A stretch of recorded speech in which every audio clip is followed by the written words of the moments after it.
ዕለተ ሐሙስ ሐምሌ 23 ቀን 2018 ዓ.ም ይህ ድምጽ ከአዲስ ምንጭ ሚዲያ ከአዲስ ምንጭ ሚዲያ ቤተሰቦችና ቪዲዮን ለሚከታተሉ ሁሉ የተዘጋጀ ነው። ዛሬው ርዕሴ ጦርነቱ በጣም ከሚፈልገው በላይ ይፈልጋል የሚል ርዕስ ነው። ለመሆኑ ጦርነቱ ለምንድን ነው የሚፈልገው የሚለው ደግሞ መመለስ ያለበት ጉዳይ ነው። በነገራችን ላይ ዓለም ስለ ራሷ ሀገር ጉዳይ ካልሆነ በስተቀር የራሷ ብሔራዊ ጥቅም ካልሆነ በስተቀር በአብዛኛው ስለሌላው ግድ የላትም። ለምሳሌ በመላው ዓለም ላይ የሚሰሩ ጦርነቶች ከሚሰሩ ጦርነቶች በስተጀርባ የትኞቹ ሀገሮች አሉ የሚለውን ማየት ያስፈልጋል። የመጀመሪያው ከሚሰሩ ጦርነቶች በስተጀርባ ያለችው ሀገር ዩናይትድ ስቴትስ ኦፍ አሜሪካ ናት። ምክንያቱም 42% የሚሆነው በዓለም ላይ ከሚካሄደው የጦር መሳሪያ ሽያጭ ውስጥ 42%ን የምትሸፍነው ብቻዋን ነው። ኒርሊ እንግዲህ ወደ ግማሽ ማለት ነው 8% ነው የሚቀራት። ከሷ ቀጥሎ ፈረንሳይ አለች። ፈረንሳይ 11% አካባቢ ከሽያጩ ትወስዳለች። ከዛ ቀጥሎ በቅደም ተከተል ሩሲያ፣ ቻይና እና ጀርመን አሉ። አሁን ብዙ ጊዜ ጀርመን ለምንድን ነው ኢትዮጵያ ላይ የሚነሱ ነገሮች ምዕራብ በርሊን፣ ምዕራብ ጀርመን ነው ኢህአፓ የተመሰረተው።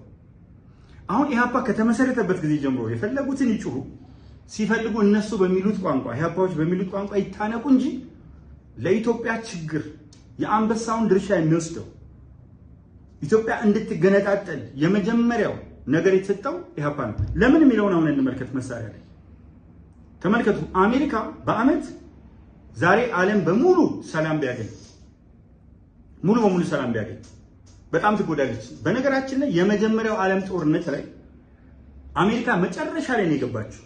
የራሷ መርከብ ሲሰምጥ ነው የገባችው። እስከዛ ድረስ ግን ለሁለቱም ተዋጊ ወገኖች ሬሽን ታቀርባለች፣ ምግብ፣ ዩኒፎርም ታቀርባለች፣ የጦር መሳሪያ ታቀርባለች ወዘተርፈ። ሁለተኛው የዓለም ጦርነትም ላይ ቶሎ አልገባችም አሜሪካ። ፐርል ሃርበር ላይ ጃፓኖች እስከሚመቱ ድረስ አሜሪካ አልገባችም። በመሆኑም ለሁለቱም ተዋጊ ወገኖች መሳሪያ ታቀርባለች። ለአላይድ ፓወርስም ሆነ ለአክሲስ ፓወርስ ዩኒፎርም ታቀርባለች፣ ምግብ ታቀርባለች። ይሄ ደግሞ በጣም በርካታ ኢንዱስትሪዎችን ነው የሚይዘው። ከዚህ የተነሳ ጦርነት ከቆመ በመቶ ሚሊዮኖች ሰዎች ስራ ያጣሉ በተለያዩ ሀገሮች ላይ። ምክንያቱም ጦርነት መሳሪያ ማምረትን ብቻ የሚይዝ አይደለም።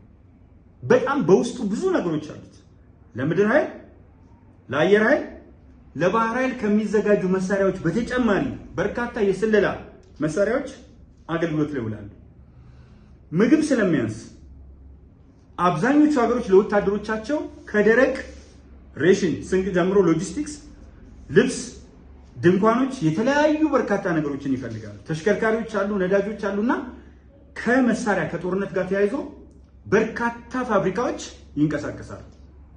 በዚህ የተነሳ ዓለም ሁልጊዜም ጦርነትን ትፈልገዋለች። ምክንያቱም ከጦርነት አትራፊዎች ናቸው። አንዳንድ ጊዜ መሳሪያዎች ላቦራቶሪ ውስጥ አይሞከሩም። የተለያየ ውቅያኖስ ላይ የተለያየ ቦታ ሊሞከሩ ይችላሉ። ግን ምን ያህል ኤፊሽንት ናቸው የሚለውን ለማየት ሌሎች ላይ ይሞከራል። ለምሳሌ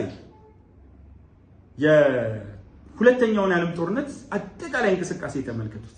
የሁለተኛውን ዓለም ጦርነት የቀየረው አቶሚክ ቦምብ ነበር። እንደምታስታውሱት ሂሮሺማ ኦገስት 6 1945 የወደቀውና ናጋሳኪ ኦገስት 9 1945 የወደቀው ነው። ከዛ በኋላ ቀዝቃዛው የዓለም ጦርነት ተነሳ። አንደኛው የዓለም ጦርነት በርካታ ሰዎችን ህይወታቸውን አጠፋ።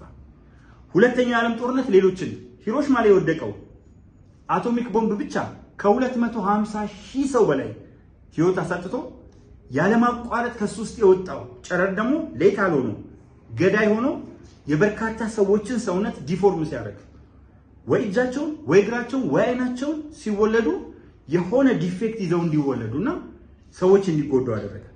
ከዛ ወዲህ እንደምታስታውሱት ውድድሩ በጣም እየራቀ መጣ እና ሁለት ሀገሮች ሲዋጉ፣ ለምሳሌ ጎን ለጎን ያሉ ሀገሮች ሲዋጉ በዚህ በኩል ጀት ትሰጣለህ፣ በዚህኛው በኩል ጸረ አውሮፕላን ትሰጣለህ። አየህ፣ በሁለቱንም ታዘጋጃለህ። ለምሳሌ ከሁለተኛው ዓለም ጦርነት በኋላ ቀዝቃዛው ዓለም ጦርነት ላይ አሜሪካና ሶቪየት ህብረት የቃላት ውጊያ ብቻ ነበር የሚያደርጉት። ፊት ለፊት ስናይ ቀዝቃዛ ዓለም ጦርነት የተባለው እሱ ነው። አሁን ብዙ ሰዎች ምን ይመስላቸዋል? war of propaganda አርምስ ሬስ የጦር መሳሪያ ያስቀድድም ስፔስ ሬስ ምናምን ብቻ ይመስላችኋል? አይደለም። ሰሜን የመንና ደቡብ የመን፣ ምዕራብ ጀርመንና ምስራቅ ጀርመን፣ ኢራቅና ኢራንን 17 ዓመት ኢራቅን አሜሪካ እየደገፈች ኢራንን ሶቪየት ዩኒየን እየደገፈች 17 ዓመት አደባድበዋቸዋል። ከሁለቱም ነዳጃቸውን ምጥጥ አድርገው ወስደዋል። ሶማሊያና ኢትዮጵያን ታስታውሱ እንደሆነ ሶማሊያን 7 ዓመት ያስታጠቀው ሩሲያ ናት። ታንኩን ጀቱን ምኑን በደንብ አስታጠቀቻት። ከዛ በኋላ ልክ መንግስቱ ኃይለማርያም መጥቶ ዚያድ ባሬ ኢትዮጵያን ለመውረር ሲዘጋጅ አብዮቱ መጣና የሩሲያን አብዮት መከተል ሲጀምር መንግስቱ ሩሲያዎች ከሶማሊያ ይልቅ ኢትዮጵያ ስለምትሻላቸው ወደ ኢትዮጵያ ሽፍት አድርጉ ራሻዎች። አሜሪካ ደግሞ ተከታ ሶማሊያ ገባች። ስለዚህ ስሩ ሰሮጌትስ ፕሮክሲ ወርስ የሚባለውን እየተዋጉ መሳሪያቸውን ይፈትኑ ነበር በተለያየ አይነት ሁኔታ። ለአነስተኛ ሀገሮች ምንጠቀም፣ ለከፍተኛ ሀገሮች ምንጠቀም። እዚህ ላይ በደንብ የምታስተውሉት ጦርነት ሁሉ ጊዜ እንዲኖር ይፈለጋል። ይሄንን ነው ሰው መገንዘብ ያለበት። ለምሳሌ ቀዝቃዛው ዓለም ጦርነት ላይ አቶሚክ ቦምብ ስትሰራ አሜሪካ ሌላው ዓለም የለውም። ነገር ግን በሚገርም ሁኔታ በ1949 ዓመተ ምህረት በአራተኛው ዓመት ሩሲያ አቶሚክ ቦምብ ያዘች። በደንብ አድርጋችሁ ተመልከቱ። ተመሳሳይ ኃይል ያለው ተመሳሳይ አቅም ያለው አቶሚክ ቦምብ ስትይዝ እንግዲህ ሶስተኛዋ መሳሪያ ሻጭ ናት በዓለም ላይ። ሁለተኛዋ ፈረንሳይ ናት፣ አንደኛው አሜሪካ ናት። እና ወዲያውኑ አሜሪካ በዚህም አንቀጥልም ማለችና ከዛ በላይ ገዳይ የሆነ ሞር ዲቫስቴቲንግ የሆነ በጣም ገዳይ የሆነ ሃይድሮጅን ቦምብ የሚባል በጣም ከባድ ከተጣለ እንደ ሂሮሺማና ናጋሳኪ አይነት አይደለም። it would have a very devastating consequence። በቃ እንዳለ ያለ ነገር ዲስትሮይ ከማድረግ አልፎ ከዛ የሚወጣው ጭስ ደግሞ በጣም በርካቶችን በዚህ በፕላኔታሪ ዊንድ፣ በሞንሱን ዊንድ፣ በተለያዩ ዊንዶች ውስጥ በመግባት በርካታ ሰዎችን ነው የሚያወድመው። ሃይድሮጅን ቦምብ በጣም ገዳይ ኒውክሊየር። ከዛ ቀጥሎ ምን መጣ? እንግዲህ ጨረር ሲያመልጥ ምን እንደሚያደርግ ታውቃላችሁ። አሁን ሩሲያ ለምንድን ነው ሁልጊዜ ወደ ኋላ የምንቀረው አለችና 1952 ላይ ተወርውራ ዩሪ ጋጋሪን ላከችው ስፔስ ላይ ህዋ ላይ። አሁን በስፔስ በመበለጠው አሜሪካ ደግሞ የበለጠ ቁጭት ያዛቸው። ስለዚህ ምን አደረጉ? ኒል አርምስትሮንግን ከሱ የበለጠ አርቀው ጨረቃ ላይ እንዲያርፋሉ። ስለዚህ ምን ሆነ? መጀመሪያ አርምስ ሬስ ነበር፣ የጦር መሳሪያ ሽቅድድም ነበር እና እሱ ላይ ደግሞ ምን ተጨመረ? ፕሮፓጋንዳ ኮንፍሊክት። ለምሳሌ የሶቪየት የውጭ ጉዳይ ፖሊሲ ምንድነው የሚለው? ያኔ ሜላንኮቭ ነበር የሚባለው የውጭ ጉዳይ ሚኒስትራቸው። ቀዝቃዛው ዓለም ጦርነት አንዱ ታዋቂው የሶቪየትን የውጭ ጉዳይ ፖሊሲ በደንብ የሚያሳየው እሱ ነው። እና በእንግሊዝኛው ምን ይላል የተተረጎመው? our friends will respect us in so long as we are strong. There is no respect for the weak ones and the weak ones get beaten. ጓደኞቻችን የሚያከብሩን ይላሉ አሜሪካኖችን ነው፣ እኛ ጠንካራ ስንሆን ብቻ ነው። ማንም ሰው ልፍስፍስ ገራምን እናቱም አትወደውም። ስለዚህ በደንብ አድርገን መዘጋጀት አለብን የሚል የሶቪየት የውጭ ጉዳይ ፖሊሲ በይፋ ወጡ። our friends will respect us so long as we are strong. There is no respect for the weak ones and the weak ones get beaten. በፍጹም የሚል ነገር አመጡ። ለዚህ ምላሽ የአሜሪካ የውጭ ጉዳይ ፖሊሲ ደግሞ ሶቪየት ያኔ እንደምታስታውሱት 15ቱ ግዛቶች አንድ ላይ ነበሩ። አሁን ተበታትነው 15 ሆናለች ሶቪየት። ያኔ በጣም ሰፊ ናት፣ አሁንም ሰፊ ናት ከዓለማችን፣ ግን ያኔ ደግሞ የበለጠ ሰፊ ናት። ምክንያቱም ላቲቪያ ተገንጥላ ባትወጣ፣ ሊቱዋኒያ፣ ኤስቶኒያ፣ አዘርባይጃን፣ ኡዝቤክስታን፣ ካዛክስታን፣ ዩክሬን ምናምን ባይገነጠሉ በጣም ሰፊ ናት። ዩኒየን ኦፍ ሶቪየት ሶሻሊስት ሪፐብሊክ ሶቪየቶች ነው የሚባሉት እና እሱ ራሱን የቻለ ትንታኔ ያለው። ሶቪየትስ ዱ አንደርስታንድ ኦንሊ ዋን ላንጉዌጅ። ሶቪየቶችን የሚገባቸው አንድ ቋንቋ ብቻ ነው። ሃው መኒ ዲቪዥንስ፣ ስንት ኮሮች፣ ስንት ክፍለ ጦሮች አሏችሁ የሚለው ነው። እና ይሄ አደገኛ የሆነ የቃላት ጦርነት ነበረ መጨረሻ ላይ 1990 እስኪጠናቀቅ ድረስ። ሶቪየትን በደንብ በሚካኤል ጎርባቾቭ ተጠቅመው አንቀጽ 39ን የሚመስል ህግ አስቀምጠው አወርዱት ወደ ራሳችን። ታሪክ ሙት አይደለም። አንቀጽ 39ን የሚመስል ሰልፍ ዲተርሚኔሽን ኦፍ ኔሽንስ አፕ ቱ ሰሴሽን ኢትዮጵያ ብቻ ናት ያስቀመጠችው። ሌሎች ሀገሮች የውስጥ ኦቶኖሚ የሚሰጡ ሁለት አሉ። የውስጥ ከፍተኛ ነፃነት ይሰጣሉ፣ ፌዴራል መንግስቱ ብዙ ጣልቃ እንዳይገባባቸው እንጂ እንደኛ አይደለም። የኛ ነው በድፍረት አፕ ቱ ሰሴሽን እስከ መገንጠል። ማን አወጣው? ኢህአፓ። ማን ሰጣት? ጀርመን ውስጥ። ጀርመን ደግሞ እንደምታውቁት አምስተኛዋ የጦር መሳሪያ ሻጭ ሀገር ናት። ቅደም ተከተላቸው እንደገና ልንገራቸው። አንደኛው አሜሪካ ናት፣ ሁለተኛዋ ፈረንሳይ ናት፣ ሶስተኛ ሩሲያ፣ አራተኛ ቻይና፣ አምስተኛ ጀርመን። ስለዚህ በዓለም ላይ ጦርነት እንዲኖር ይፈልጋሉ። ጦርነት በመፈለግ በጦርነት ውስጥ ደግሞ የሚወስዷቸው ብዙ ነገሮች ናቸው። አንደኛ ሀገሮች በጦርነት የሚታመሱ ከሆነ እመኑን የሸቀጥ ማራገፊያ ይሆናል፣ ማርኬት ይሆናል። ምክንያቱም አያመርቱ፣ ስለማያመርቱ ሁልጊዜ ይገዛሉ።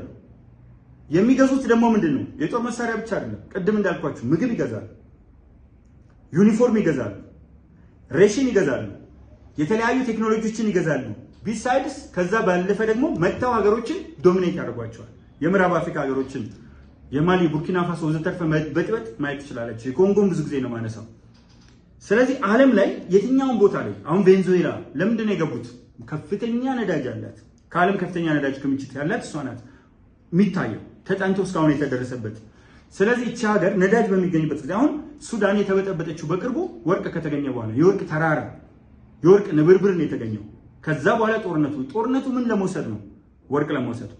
አሁን በደንብ አድርገን ጎበዝ፣ በደንብ አድርገን እነዚህን አይነት ነገሮች ማወቅ አለብን።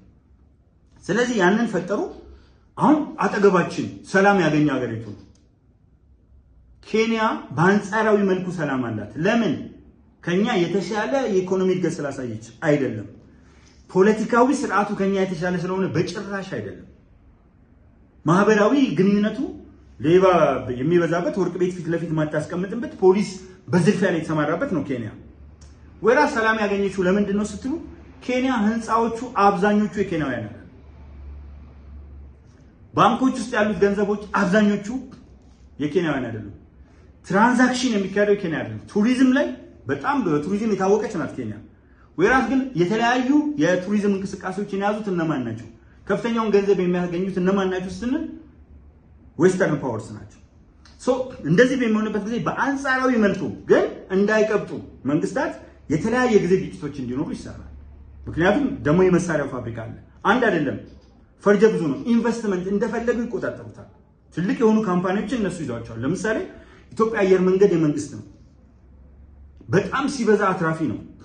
በተለይ ብልጽግና ከመጣ ወዲህ 3 እጥፍ ደብል ሆኗል። አሁን የብልጽግና ጉዞ በጣም አስደንጋጭ ነው። ተመልከቱ። ማዳበሪያ 100% ሀገር ውስጥ ነው የሚያመርተው። 100% አሁን ደርሷል። በቃ ከዳንጎቴ ጋር እየተፋጠነ ነው ያለው። 100% ማዳበሪያ ማስመጣት አቆምን ማለት ያስፈራል። የሀገር ኤሌክትሪክ 100% ራሱ አይደለም ወደ ሌሎች ኤክስፖርት ማድረግ ያስፈራል። ኤሌክትሪክ ኃይል ባለ ቁጥር ኢንዱስትሪዎች ይመጣሉ። ለምሳሌ ባለፈው 2.6 ቢሊዮን ነው ካልተሳሳትኩ ኢንቨስተሮች ለመሳብ ያቀር ነው። በተጠሩት ጉባኤ ግን 2.6 ቢሊዮን አስበን 13.1 ቢሊዮን ኢንቨስት እናደርጋለን አሉ። ሰላም ቢኖርስ ኖሮ አሁን የተለያዩ ህወሓት ጋር ያለው ጦርነት፣ ሸኔ ጋር ያለው ጦርነት፣ ፋኖ ጋር ያለው ጦርነት ቢቆም፣ ጦርነት ባይኖር፣ ቶታሊ ሰላም ብናገኝ የኢንቨስተሮቹ ማዕት ነው። የስራ ዕድሎች እጅግ በጣም ይከፈታሉ። የተለያየ እነሱ ግን ምን እንደሚፈልጉት በኢንቨስትመንት መቆጣጠር። እኛ መንግስት ደግሞ የራሱ ፖሊሲ አውጥቶ ኢንቨስተሮች እንደፈለገ የሚፈነጩባት ሀገር ሳይሆን ዜጎች የሚጠቀሙባት፣ አያችሁ፣ ካፒታል ኢንተንሲቭ ሳይሆን ሌበር ኢንተንሲቭ የሆነ ብዙ የስራ ዕድል መፍጠር የሚችል ነገር ነው እንጂ ቴክኖሎጂን እኮ በአንድ ያስገብተን ግዙፍ ማዕት ሰዎችን የሚተካ ማሽን መጠቀም እንችላለን። እሱ ግን አዋጭ መንገድ አይደለም። ሌበር ኢንቴንሲቭ ሜተድ ነው።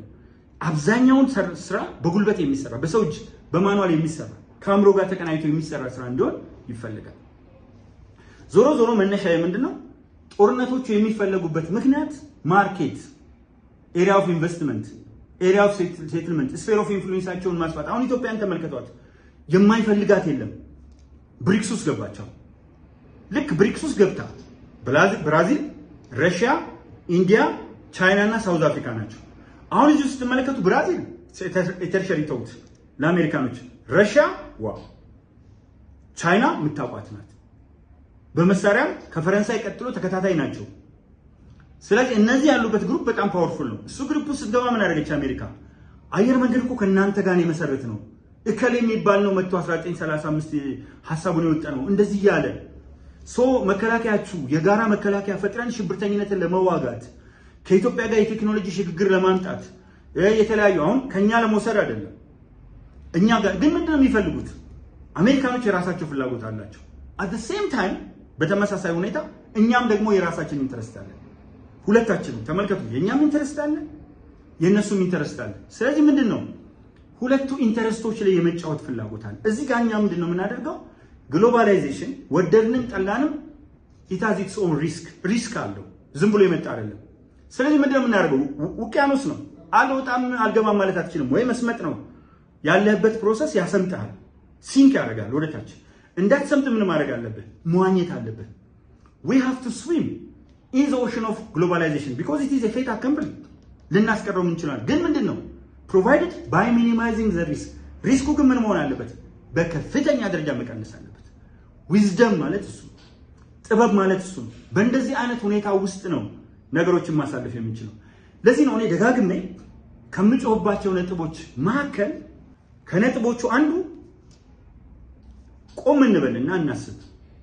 ዩሲ አሁን ይሄ ስለ ግሎባላይዜሽን ግሎባል ፓወር መሳሪያ እንዴት እንደሚሸጥ መሳሪያ የሚሸጠው ደግሞ ለኢንዱስትሪዎቹ ሲል የሥራ እድገት ለማምጣት ታስክ ለማምጣት በርካታ ሰዎች እንዲቀጠሩ አዳዲስ መሳሪያዎችን በመያዝ ዓለም ላይ ያላቸውን ዶሚናንት የማምጣት ወዘተርፈ።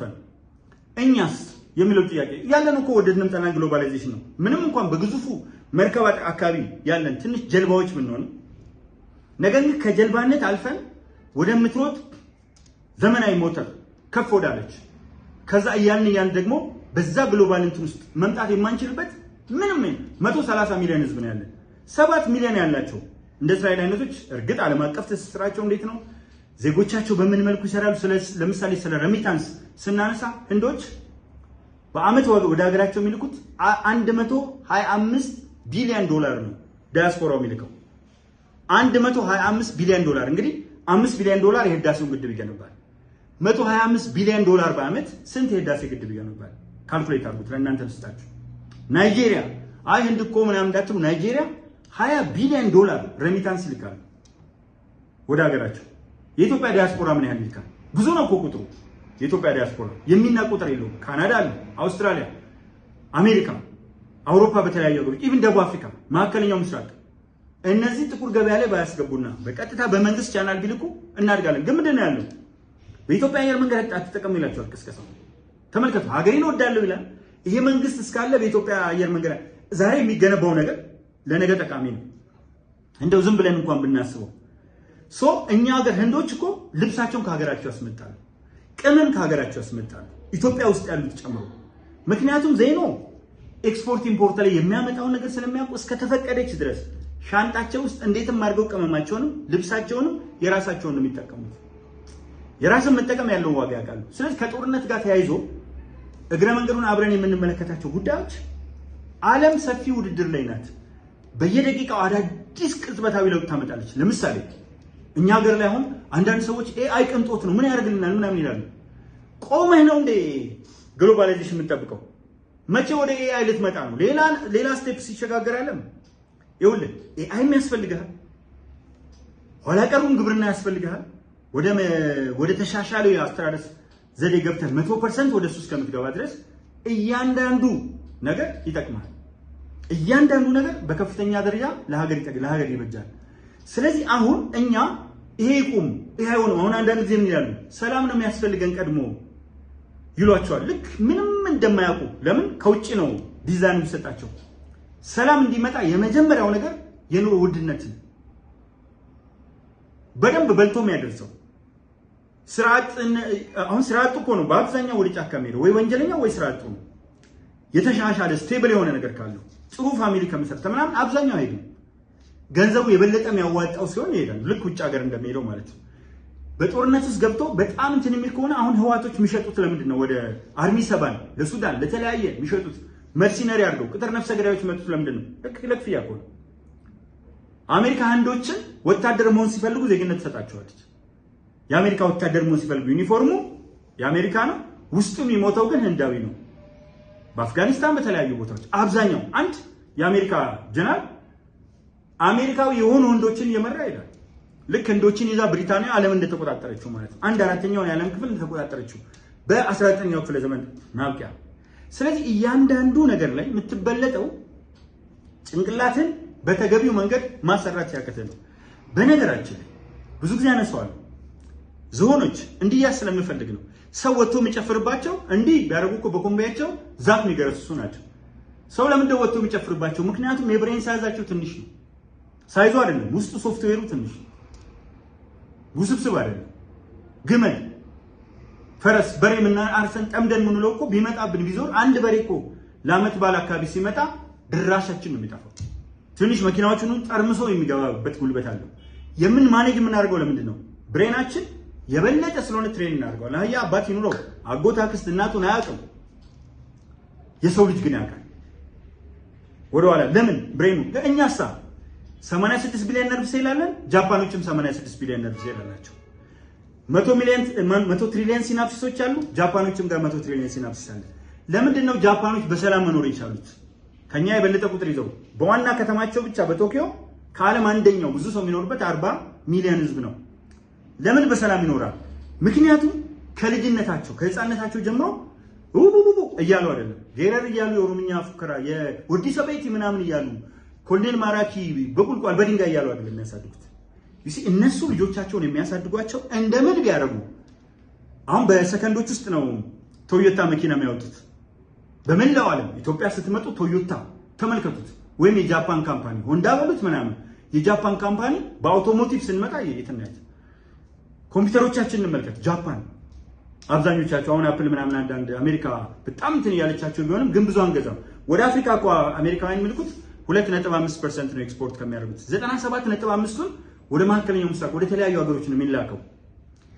አሁን ዓለም ሰፊ የሆነ ውድድር ውስጥ ነው ያለው እና ጃፓኖች ምን አደረጉ? ጦርነት ምን ያህል አስከፊ እንደሆነ የሰላም ሐውልት ገነቡ።